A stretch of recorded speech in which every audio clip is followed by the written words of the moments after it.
সরকারের সঙ্গে সেনাবাহিনীর কোনো বিভেদ ও দূরত্ব নেই, বরং সরকারের নির্দেশনা মেনেই একসাথে কাজ করছে বাংলাদেশ সেনাবাহিনী। সোমবার ঢাকা সেনানিবাসের অফিসার্স মেসে সেনা সদরের ব্রিফিংয়ে এসব তথ্য জানানো হয়েছে। এতে বলা হচ্ছে, মানুষের জানমালের নিরাপত্তা, মব ভায়োলেন্স এবং জনদুর্ভোগ সৃষ্টি করতে পারে এমন সব কর্মকাণ্ডের বিরুদ্ধে কঠোর অবস্থান নেবে বাংলাদেশ সেনাবাহিনী। দেশের আইন শৃঙ্খলা রক্ষা এবং সাম্প্রতিক সময় সেনাবাহিনীর নানা কার্যক্রম নিয়ে সংবাদ সম্মেলনের আয়োজন করে সেনা সদর। এতে বলা হয়, সেনাপ্রধানের নির্দেশনা মেনে দেশের ৬২ জেলায় সেনা সদস্যরা অন্তর্বর্তী সরকারের মন্ত্রণালয়, আইন শৃঙ্খলা বাহিনী, স্থানীয় প্রশাসন এবং বিভিন্ন সংস্থার সাথে সমন্বয় করে দায়িত্ব পালন করছেন। সংবাদ সম্মেলনে জানানো হয়, আসছে কুরবানির ঈদে যানজট নিরসনে ট্রাফিক ব্যবস্থা ঠিক রেখে কোরবানির হাটে চাঁদাবাজি বন্ধে কঠোর অবস্থানে থাকবে সেনাবাহিনী।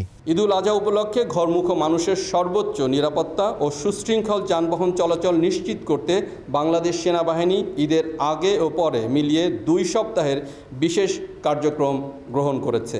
দেশের বিরাজমান আইন শৃঙ্খলা পরিস্থিতি স্থিতিশীল রাখতে সেনাবাহিনী নিরলসভাবে কাজ করছে উল্লেখ করে সেনা সদরের পক্ষ থেকে বলা হয়, মব ভায়োলেন্স এবং জনদুর্ভোগ সৃষ্টি করতে পারে এমন কর্মকাণ্ডের বিরুদ্ধে কঠোর অবস্থান নেবেন তারা। ভবিষ্যতের দিনগুলোতে জানমালের ক্ষতিসাধন, মব ভায়োলেন্স, জনদুর্ভোগ সৃষ্টি করতে পারে এমন কর্মকাণ্ডের বিরুদ্ধে সেনাবাহিনী কঠোর পদক্ষেপ গ্রহণ করবে। সংবাদ সম্মেলনে জানানো হয়, সরকার ও সেনাবাহিনীর মধ্যে কোনো বিভেদ নেই, বরং সরকারের নির্দেশনা মেনে দেশের স্বার্থ ও সার্বভৌমত্ব রক্ষায় একযোগে কাজ করছেন তারা।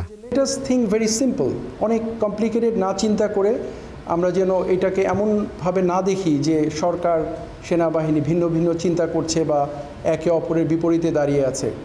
এটা কখনোই নয়। সংস্কার সেনাবাহিনী একই সাথে কাজ করছে এবং ভবিষ্যতেও আমরা আরও সুন্দরভাবে কাজ করে যাব বলে দৃঢ়ভাবে বিশ্বাস করি।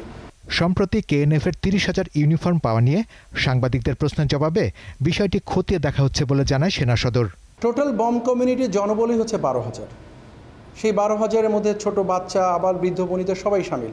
সেক্ষেত্রে এই ৩০,০০০ ইউনিফর্মেই কেএনএর কিনা সেটা অবশ্যই খুঁজে দেখার সুযোগ আছে। আমরা বিষয়টা অত্যন্ত সিরিয়াসলি নিয়েছি। সংবাদ সম্মেলনে জানানো হয়, এখন থেকে প্রতি সপ্তাহে সেনাবাহিনীর চলমান কার্যক্রম গণমাধ্যমকে অবহিত করা হবে। আমরা যদি সম্মিলিতভাবে কাজ করি। শাহরিয়ার ইমন, দীপ্ত সংবাদ, ঢাকা।